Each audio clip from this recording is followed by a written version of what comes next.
Thanks, Maris. Can everyone hear me? Yeah, great. Great, so we'll just kind of introduce what we're doing and then let the readers go. So we're very grateful to you for joining us tonight to celebrate the relaunch, and of course to Maris and to McNally Jackson for making the event possible in this format, and to the readers we're going to be hearing tonight. Yeah, we love this magazine. It was founded in 2003 by two poets, and since then, it's gone through several iterations in print and online, and kind of in spirit or in ethos. And we're also very grateful to all of the teams of editors and designers who've steered it through about 2 decades to this point. And we feel extremely fortunate to be able to publish it in print again. And here it is. For which we also want to thank Justin Moore, our art director, who's sort of single-handedly responsible for anything circumference related that you might see in the world, like physical things.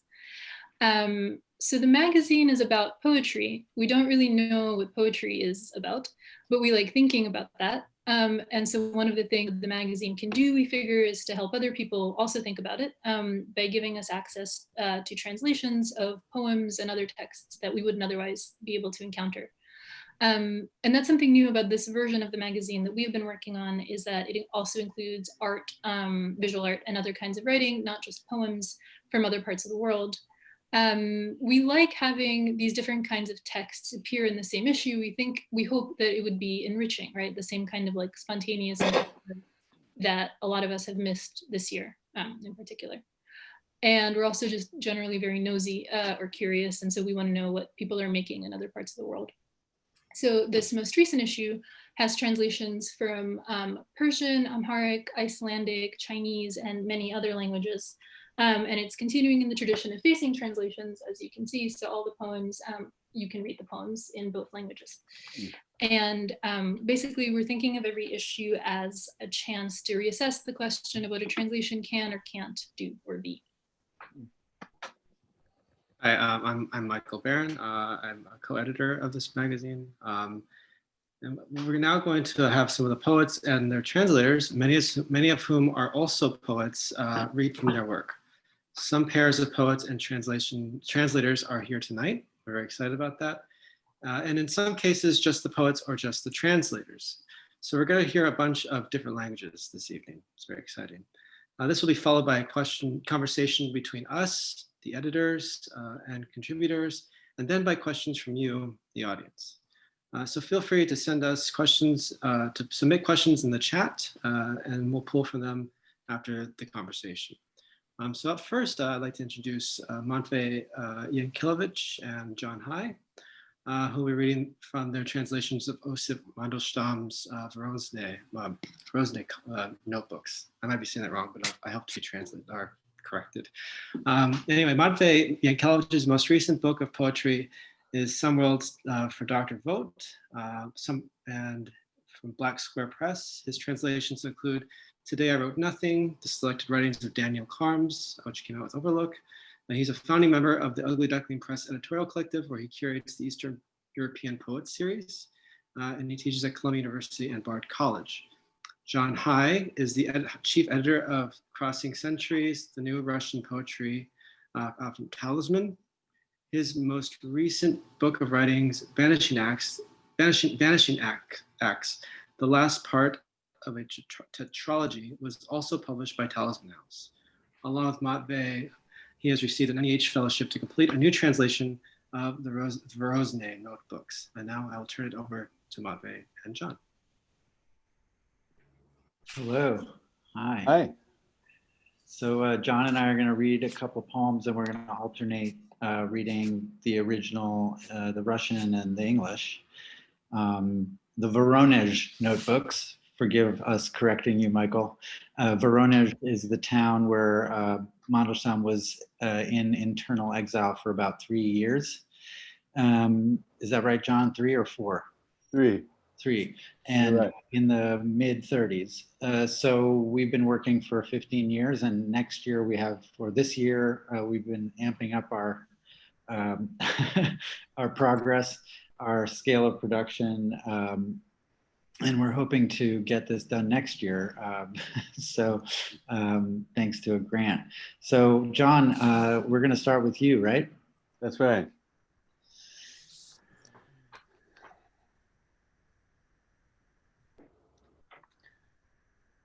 Вооруженный узкий сосущий земную, земную. Я чую чем свидеться пришлось, и вспоминаю наизусть Иисуя. И не рисую я, и не пою, и не вожу смычком черноголосым.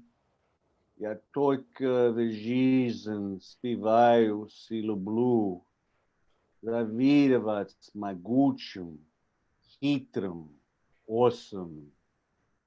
О, если бы и меня когда-нибудь могло заставить сон и смерть минуя, стрекало воздуха летнее тепло, услышать ос земную, ос земную. Thank you, John. This is our translation. The poem is from February 8th, 1937. Armed with the vision of narrow wasps that suck the axis of the earth's axis, I sense everything I have come to witness. In vain, I remember it by heart.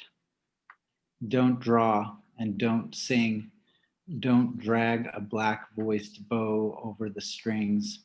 I only sting and drink in life and love to envy the mighty, cunning wasps.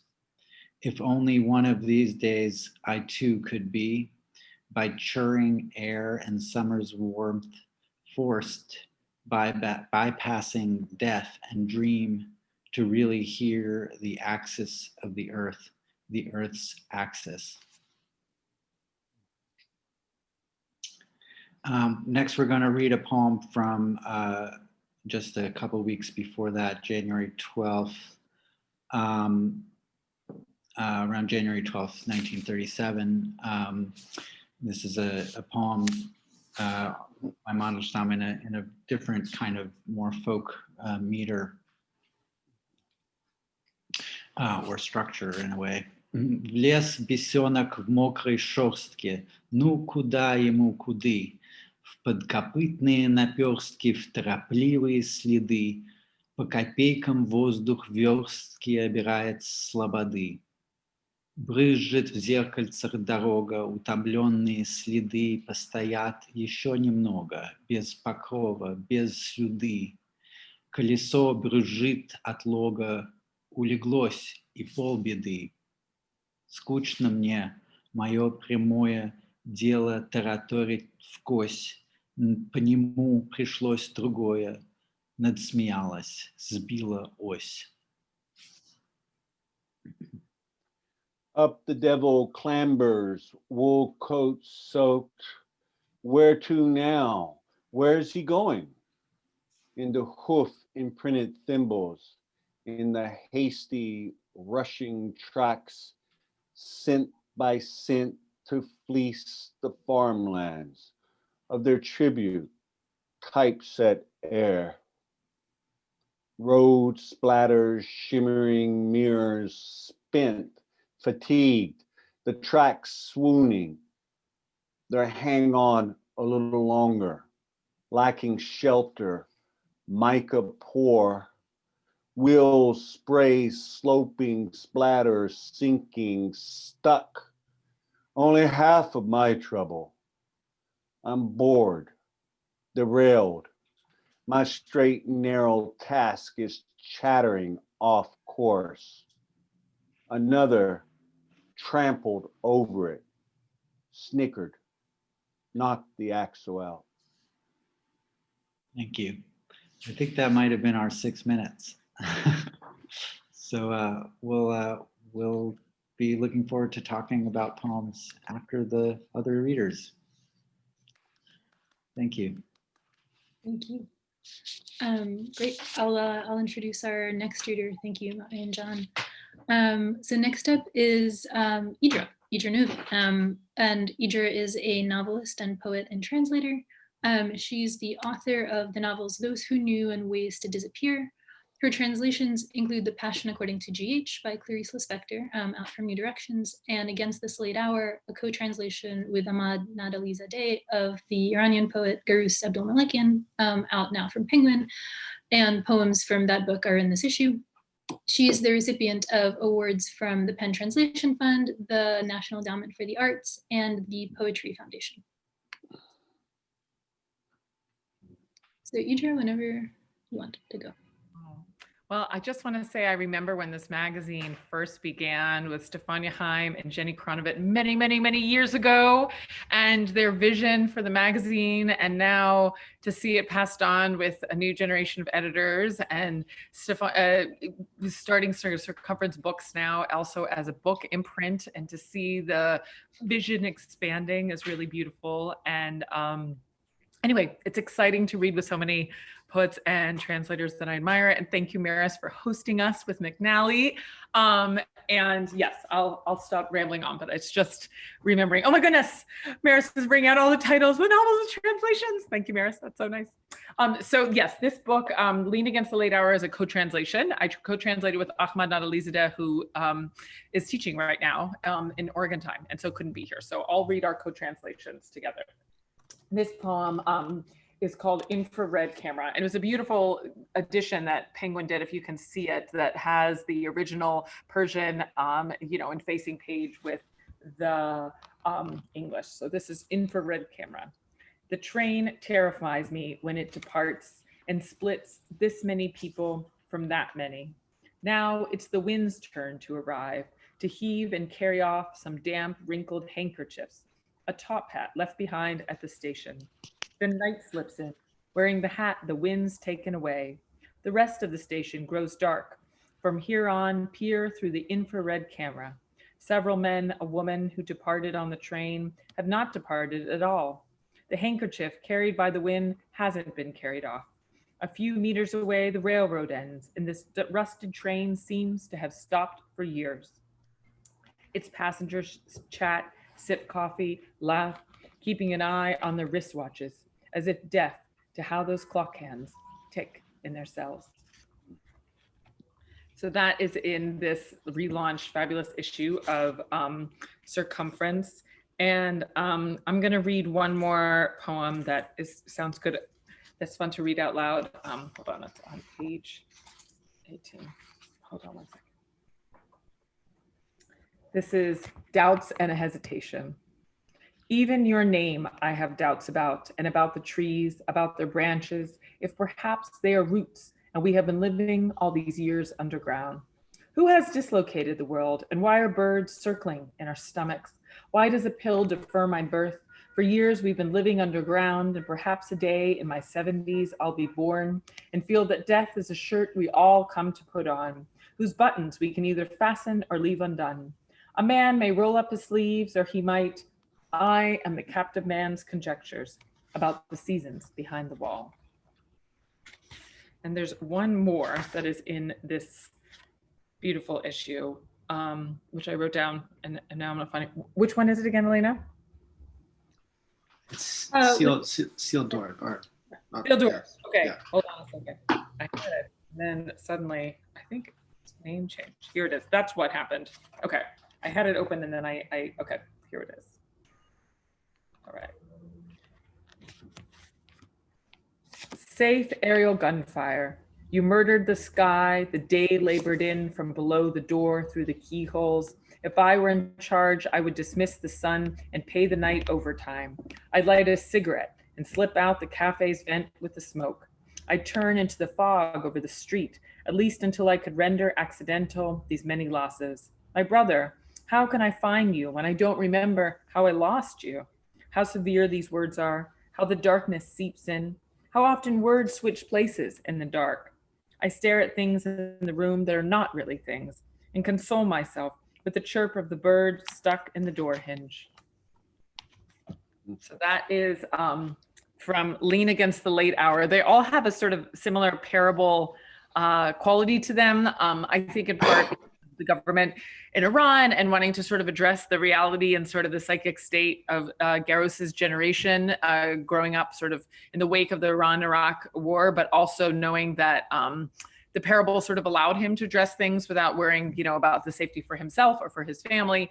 And so when Ahmad and I were working on these translations, we were also thinking about how to do that, to sort of replicate the sort of subtle allusions that are in the poems in the original, and how to make that happen in English, which we began before these 4 years that we're in. And then somehow the psychic state of them felt sadly more and closer to what we are living in this country too. So it's interesting to then be doing this reading as we're sort of moving as a country out of the place and the state of mind when this book came out. So thank you to Lena and Michael and everyone who worked on this issue.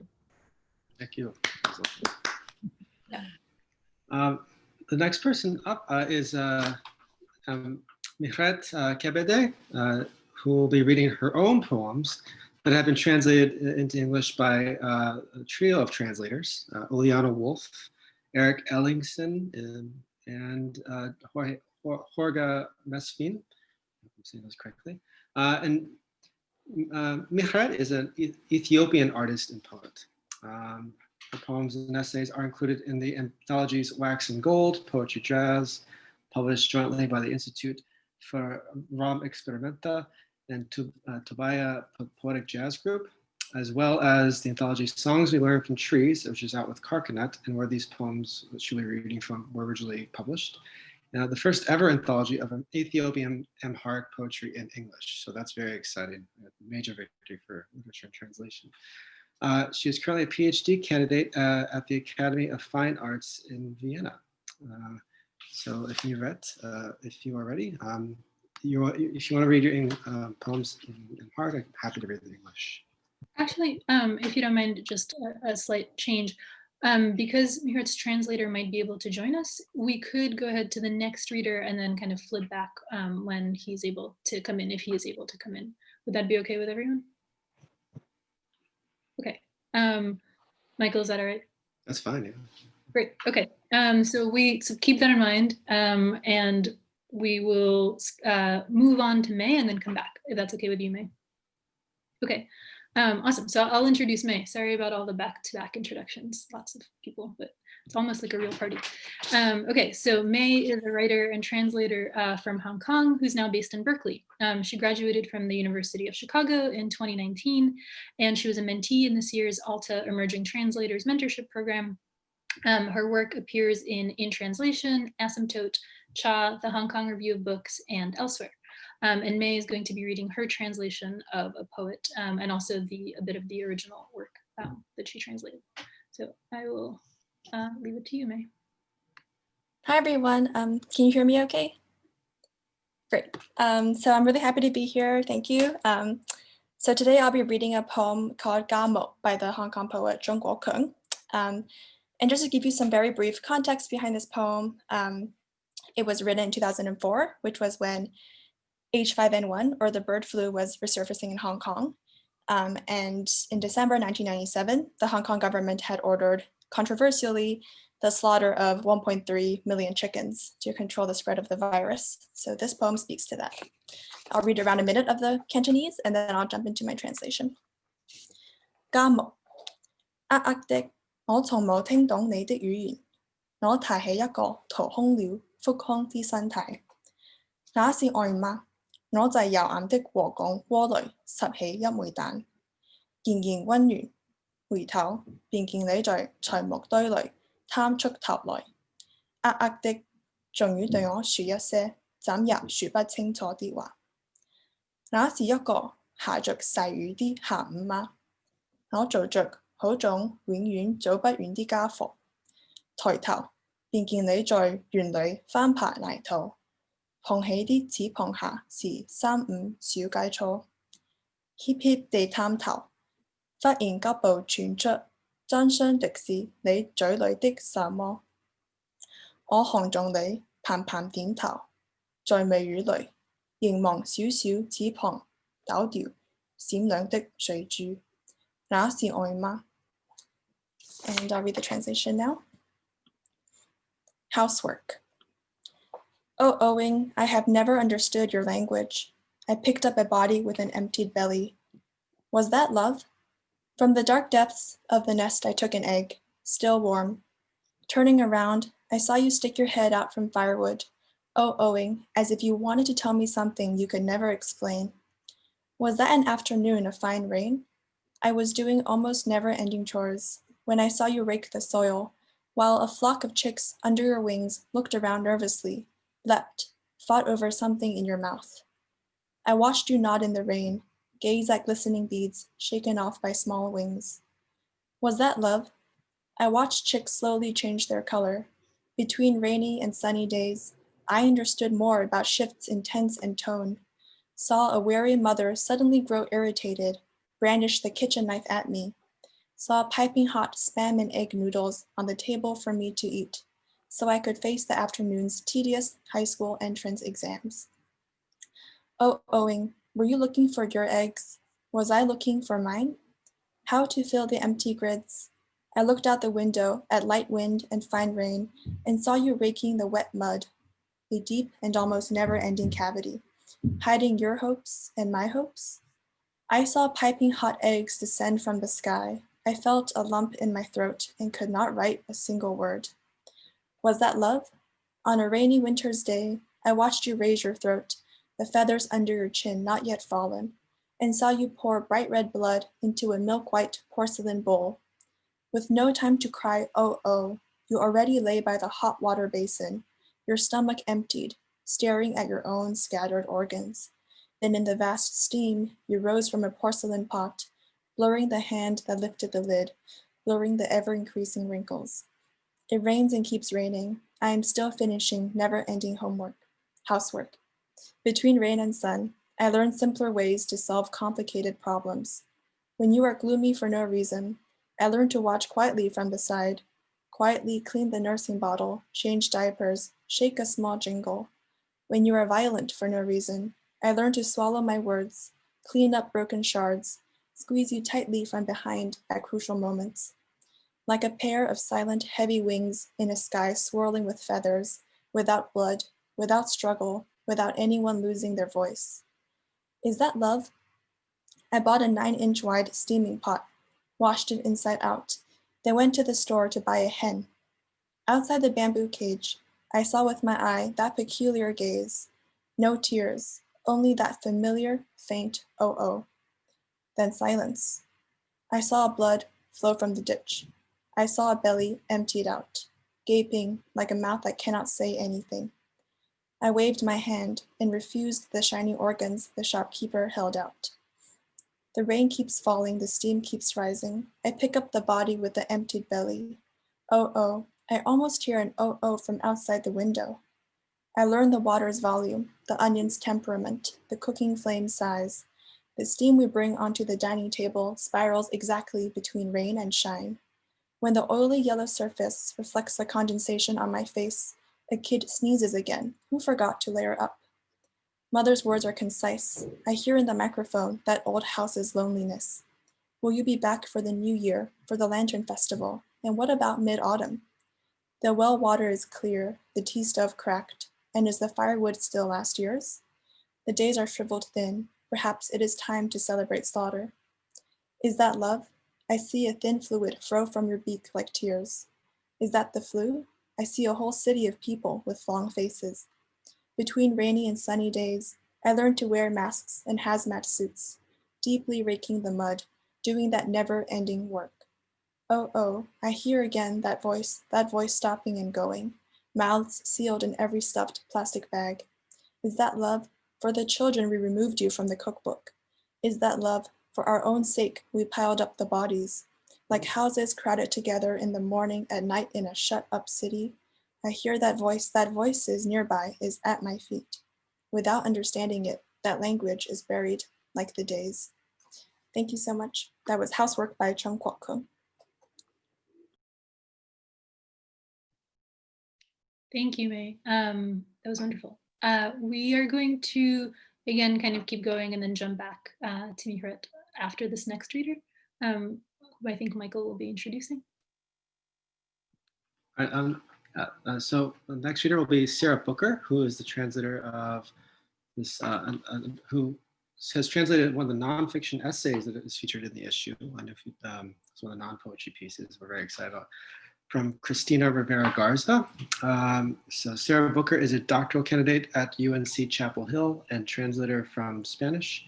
Recent or forthcoming translations her recent translations include The Iliad Crest and Grieving Dispatches from a Wounded Country, also by Cristina Rivera Garza and Jabón by Mónica Ojeda. I'd also like to mention and congratulate Sara, who just announced recently that the new and selected stories of Cristina Rivera Garza will be out with Dord, the project, in 2021. So without further ado, Sara. Thank you so much.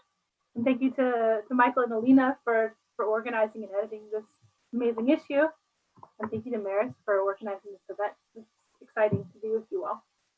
So I'll read, I guess, maybe about half of the essay. I think I'll start by reading just a couple sentences in the Spanish, and then I'll switch over to the English translation. And the essay was included in Grieving Dispatches from the Country. Okay, the Spanish, titled Las Sirenas Disecadas. It begins, La presencia constante de sirenas en la iconografía popular y en muchas de las leyendas que recorren las tierras altas de la zona central de México puede causar sorpresa, cuando no franco estupor. No es del todo fácil o lógico, después de todo, imaginar estos seres prodigiosos lejos del mar, de un paisaje dominado por montañas y bosques arados y surcos. Now switch to English. The presence of mermaids in the traditional iconography and in the many legends that surround the highlands of central Mexico is surprising, if not completely shocking. It's not natural or logical, after all, to picture these extraordinary beings so far from the sea, especially in a landscape dominated by mountains and forests, sloughs and furrows. But despite this, you hear of mermaids and mermen everywhere, living happily in the icy waters of the Sun and Moon lakes, for example, both located in the crater of a volcano. The age-old way of life in this lacustrine region has been lost forever, but the Nevado de Toluca remains a sacred territory since at least the 15th and 16th centuries. Priests, visionaries, pilgrims, and believers would all travel to the two lakes, situated at the mountain's peak, which the locals call the two eyes of the sea. Each group of visitors would leave their mark, meaningful offerings of copal or agave leaves, which have been slowly unearthed and investigated by teams of underwater archaeologists from the Universidad Nacional Autónoma de México. Scepters, many shaped like lightning bolts, also abound in this place.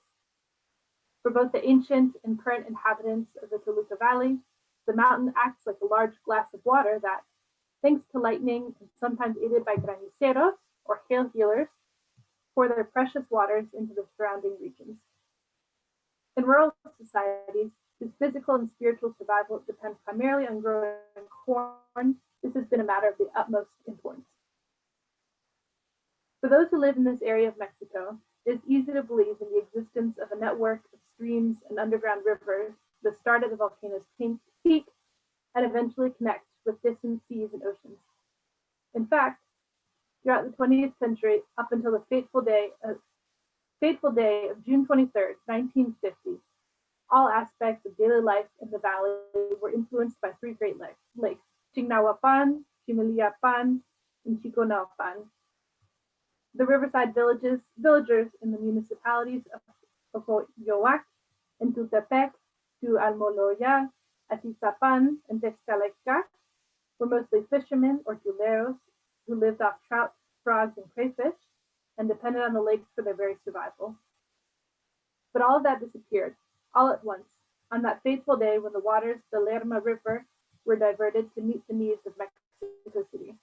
One stormy night, a group of engineers destroyed the springs in the region, cutting off the water supply to the river. The people remember, When the lakes dried up, when the marshes were turned into a reservoir, the legends of vengeful, threatening mermaids took on greater strength in the region. I think I'll end there. Thank you. Great, thank you, Sarah. Bit of a cliffhanger. Great, okay, so let's now jump back to Mihret, whom we introduced earlier, and I think that Michael will be handling the translation portion, and Mihret will be reading her originals in Amharic. Does that work for everybody?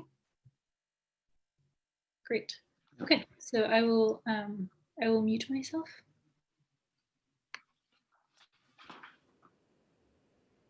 Hello, can you hear me? Can you all hear me? Thank you. I was hoping to have Uljana Wolf and Erín Moure, two of the translators of my poems, unfortunately. But I'm glad that Michael.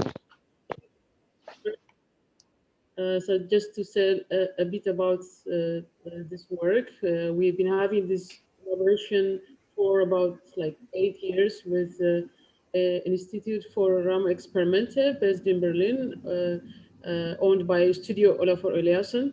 So it was a workshop happening between Germany and Ethiopia for 8 years, and a workshop and a performance. So the translation process was very much alive and vibrant. That's why I was looking forward to see them. So anyways, I'll start to read with the first one, entitled Akaj. That's going to be the planner for you, Michael. And then the second poem, and then so I'll start. Akaj. ቢሆን ባይሆን ብሎ ማቀድ ለምንድን ነው? ሰው መሆን በራሱ ያቃጁ እቅድ ነው። የታቀደ ደግሞ ከማቀድ ውጭ ነው። አቃጁ ካለበት እቅዱን እስኪያጸድቅ አሊያም ተጸጽቶ ዶሴውን እስኪቀድ እንደ ጅረት ውሃ ዝም ብሎ መፍሰስ ነው። አፈሳሰስ ደግሞ ለየቅል ነው። አንድም ቋጥኝ መዝለል መፈነጣጠር ነው። አሊያም ጎዳና ላይ ድንጋይ ስር መቅረት ነው። አመሰግናለሁ። Thank you. Okay. The planner. Why do we even make plans? Being human is like being the plan of another planet, so that in some way you are always a plant in someone else's plan. And so until the planner decides to change the plan, or unless the planner decides to dismiss the plan, you are beautifully sitting there, plain plan man, like the flow of the river, determined by the shape of the land in any situation. But how to flow is a very different question. You can either carefully step on the rocks, or you can simply decide to flow under the rocks and be forgotten forever. Two rocks still out there to shape your flow and course. Thank you, Michael. You're welcome. I'll proceed with the second one. Okay. የሀገሬ ባሎች እስኪ ሀገሬ ልግጠምልሽ የኔ መግጠም ከጠቀመሽ እንደ ባለቅኔ ባልገጥምልሽ እንኳን እንደ ክት ባሎችሽ ባልሆንልሽ እንኳን ያራሰውን መሬት በላቤ እንዳልማ ባጥር እየሾለኩ ልሁንሽ ውሽማ እንጂ በርሽማ የላዩማ ላይገጥምሽ ተትቶ ላይሆንሽ ተጣብቶ ማንን አስገብቶ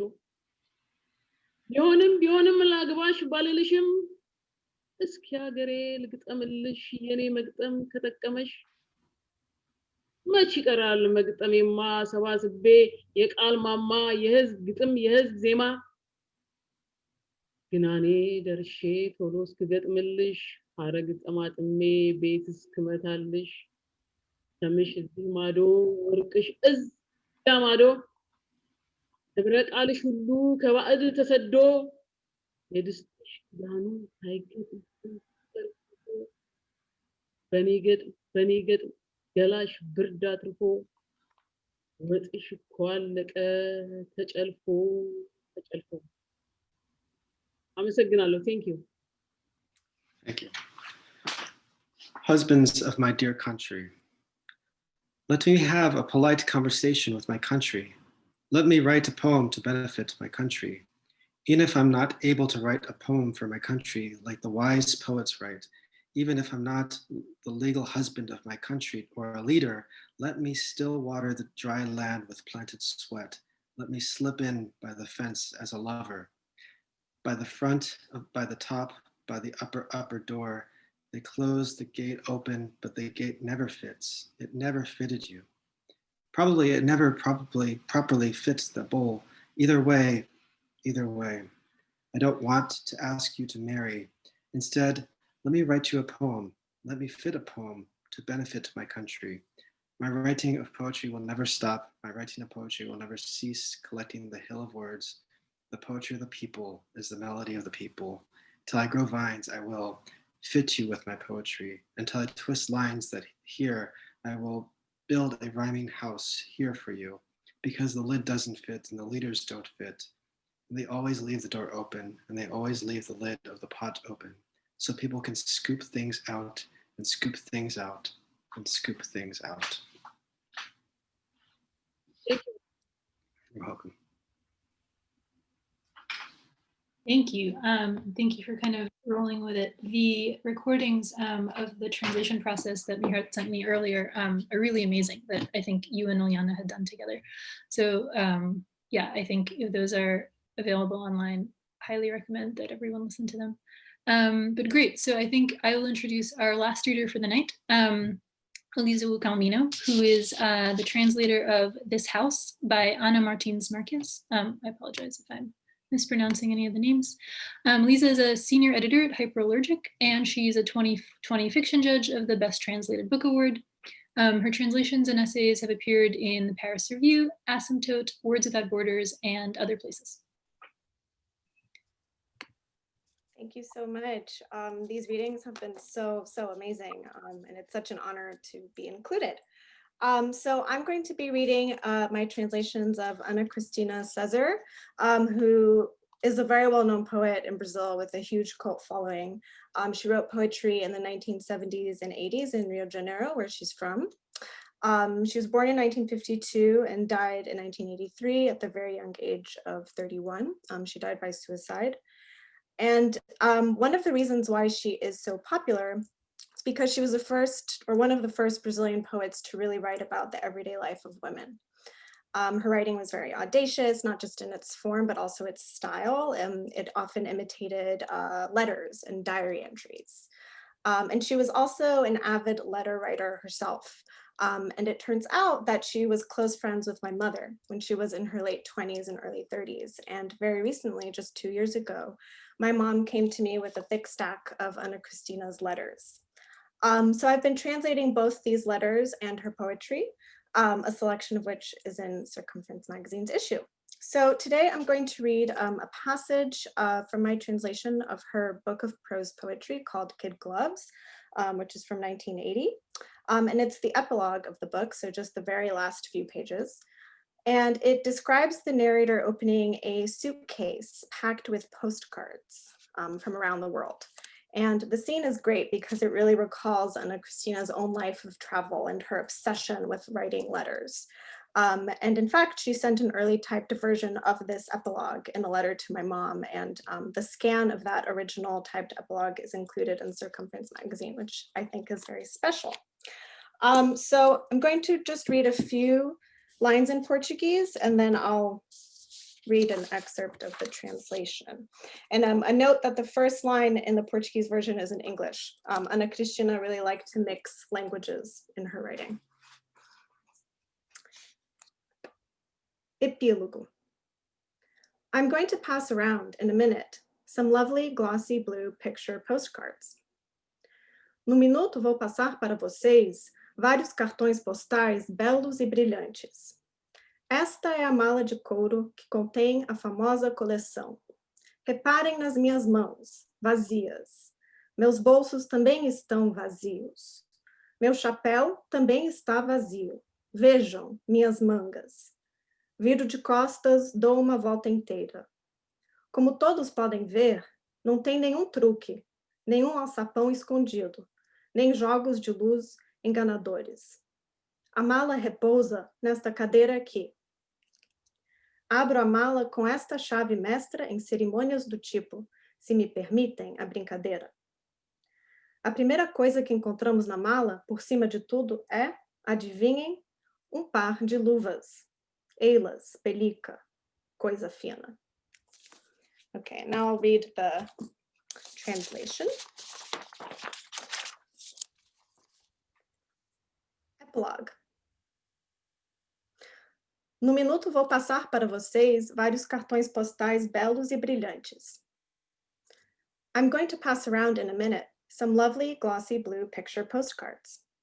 This is the leather suitcase that contains the famous collection.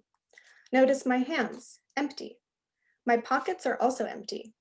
My hat is also empty. Look, my sleeves. I turn my back, I spin completely around. As all can see, there is no trick, no hidden trapdoor, nor any deceiving light games. The suitcase rests on this chair here. I open the suitcase with this master key in ceremonies like this, if you allow me such a game. The first thing we find in the suitcase, on top of everything, is, guess, a pair of gloves. Here they are, kid gloves, a fine thing. I put on the gloves, left hand, right hand, perfect cut.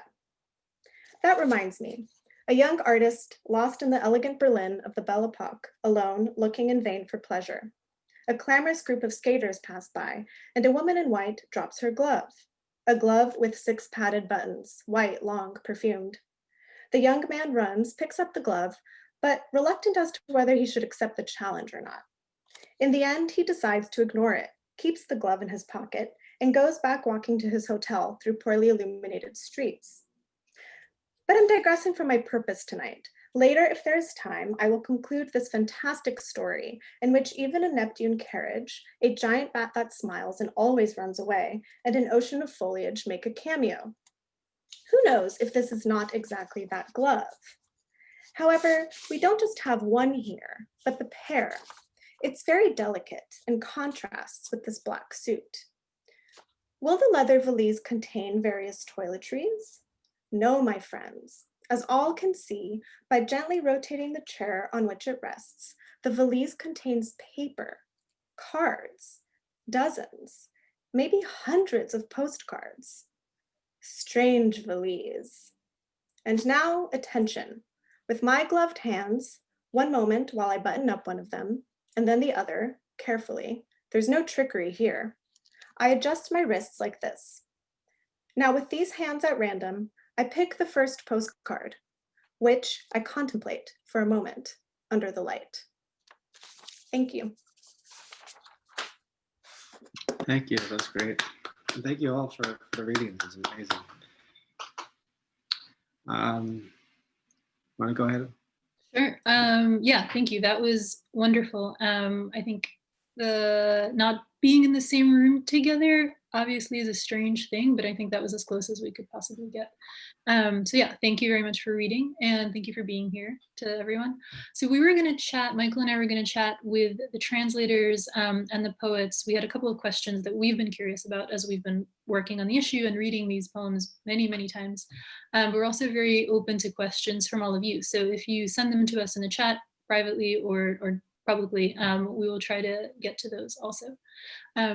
Great. Okay. Yeah. Should we start, Michael? Sure. I'll just ask the first question.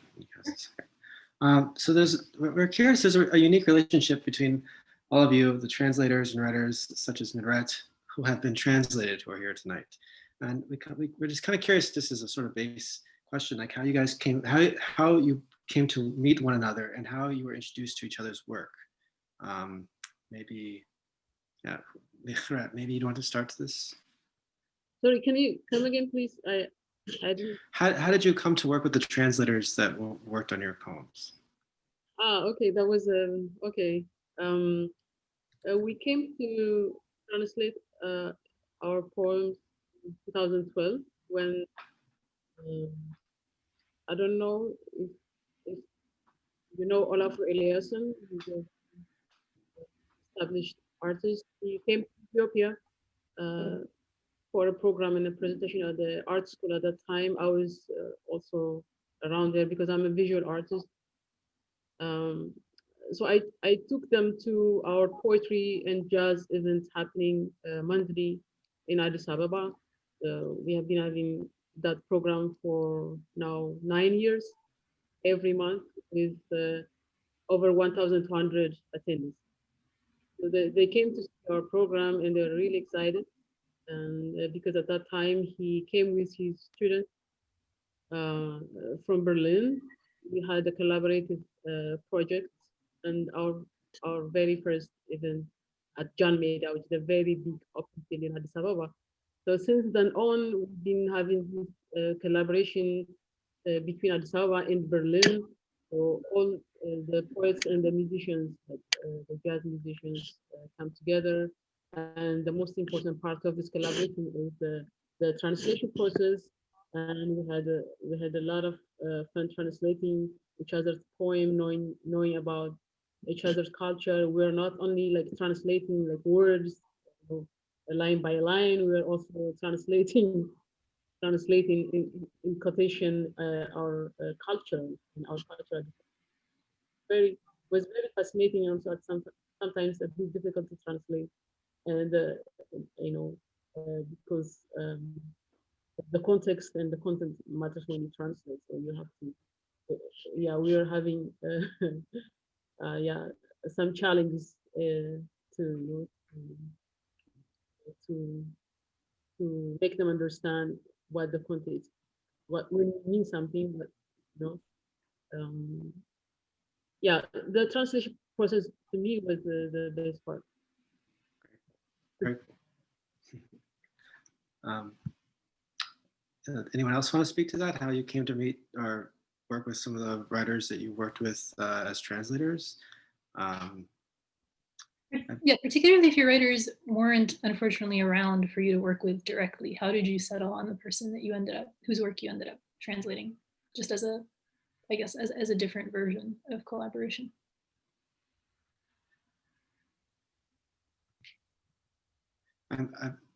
I can jump in and ask someone directly. Sorry.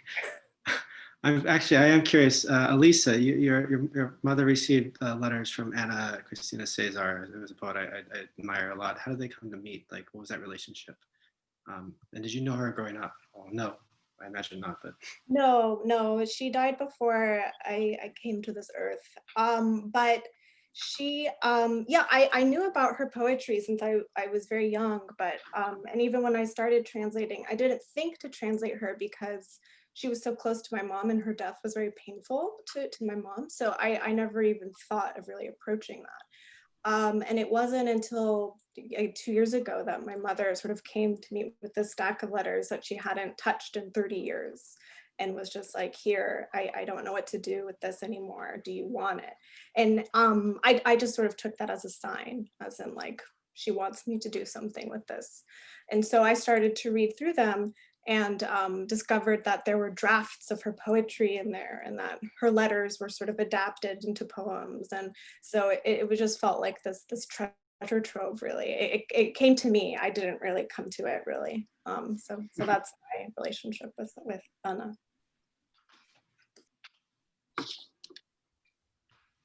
Thank you. I can jump in with another question unless people have follow-ups also. We're curious about translation, about sort of like group translations, about people who are working with other translators. So I think this would be a specific question, I guess, for Matvei and John. What is that process like? What is it like to co-translate someone? John, you want to say something about that? I will if you will. Yeah, are you guys still friends? You can see we're in separate rooms. Well, you know, one of the things that I was just thinking about actually is that I started translating the Voronezh notebooks when I was an undergrad several decades ago. And these poems have been so vital to me. And, you know, at least at certain parts of my life, I have felt that I will just never finish them. Working with Matvei over the past 15 years, and very, very, very slowly, many people consider Mandelstam's poems in this period to almost be untranslatable. And Matvei, so it's frustrating and inspiring to work with him because he's always saying, "Look at the grammar, John. Look at the grammar. What is the grammar?" And it's just so freaking awesome because so much of the kernels of Mandelstam's language, and a poet who I knew when he was writing these poems that it was at the height of Stalin's purges. His death was pretty much inevitable. He knew it himself. He was trying to do everything he could to survive. I suspect in his own way, he was writing different versions of poems, one to show to the censor, one to show to the police, and one to write for what he believed in. And those kind of paradoxes and contradictions, not only in the content, but in what happens in the poems, is what makes them so difficult to translate. But I'd say overall, Matvei and I are still friends. Actually, we're more friends. We're more friends, yeah, we're real friends. I didn't know John that well. And John, I would never have done the Mandelstam work myself. And John pulled me into the project that he'd been working on for a long time, had discussed with a lot of Russian poets of the 80s and 90s, gotten a lot of readings or kind of background from how Mandelstam was received by the sort of underground poets of the 80s, late Soviet period also, and had all this kind of meta conversation around the poems, and I just stepped in to help. I didn't realize that it would be a 15-year-long project, and it's still going, and that also we'd become such comrades, you know, in this through this process. So it's been a really fascinating experience. And I think in terms of the technical side of what people sometimes ask about translation, you know, it's a lot of it is discussing the context, discussing the ideas in the poems, the ideas that the language is generating, the associations, you know, so forth. So it's not just like about arguing about which word, you know, the question of which word goes here isn't really the most important one in the end. It's like trying to understand the whole thing. And then from poem to poem, and then how do you understand like the whole notebook, and then the 3 notebooks together. And it's been a really great process. I wouldn't have tried it on my own. Fantastic. Go ahead, Alina. Oh, I was going to say, thank you. And I think that's also true of this magazine, is that it came from a partnership. I think Johnny and Stefania are both here, and continues to be, which is great. Thank you again to Justin and Michael. But I think that we are sort of like running out our allowance of time. So do we have any kind of final things that we want to say, other than an enormous thank you again to all of you for being here, and a plea for you to get this issue. We would love for you to have it. We've worked on it for a while, and we hope that there will be many more very colorful issues to follow. Yeah, what else have we got? I think we have time. Maybe if we just do one, at least something from the audience would be nice. Yeah, go ahead. I'm on the spot now. For John and Matvei, a lot of questions for John and Matvei. I want to make sure I want to get everyone who's participated, May and Sarah. I'm curious about the historical context. Sorry, I just totally took over. I hope that's okay. Yeah. You guys can talk to John and Matvei afterwards. I'm curious about the historical context in which your poets and writers are writing in, because I think that's important. You had spoke about it a little bit, May, and maybe we can talk a little about what drew you to that work of hers, and Sarah, what your work has been like with Cristina. I can start really quickly. Yeah, as I mentioned, the poem I translated was written at a time when Hong Kong was seeing the resurface of H5N1, the avian influenza, and actually the poet I translate, Chung Kwok Kung, has a bunch of poems that are about SARS and the bird flu and these epidemics that have taken place in Hong Kong. And I translated this poem before COVID. And what drew me to the poem initially was just, I mean, it almost made me tear up when I read it because it was about chickens, but it was so emotional. And this year, I think when COVID struck, I saw the poem in a different light because I realized it is kind of a pandemic poem. It's a poem about, you know, we grow up thinking about what love means through these very innocent lenses, maybe. Like, you know, chickens are a very lovely thing to the speaker when he's a child. That's how I interpret the poem, at least. And then fast forward, and he's an adult, and chickens are banned from the cookbook, for example, because they supposedly, you know, spread a virus. And yeah, it's about these kind of the ways our thinking shifts throughout time because of these sweeping things that happen beyond our control. So that's sort of the historical context in which the poem is set, but I think now it's extra timely because we are in a pandemic. But yeah. I can speak real briefly. I think my story of how I came to working with Cristina is kind of boring. It was, I mean, through grad school, a professor of mine introduced me to her, and we kind of took it from there and have worked together for many years. But we kind of decided to do the Doleevsay, the Griezing Collection, maybe about not that long after the Iliad Press was published.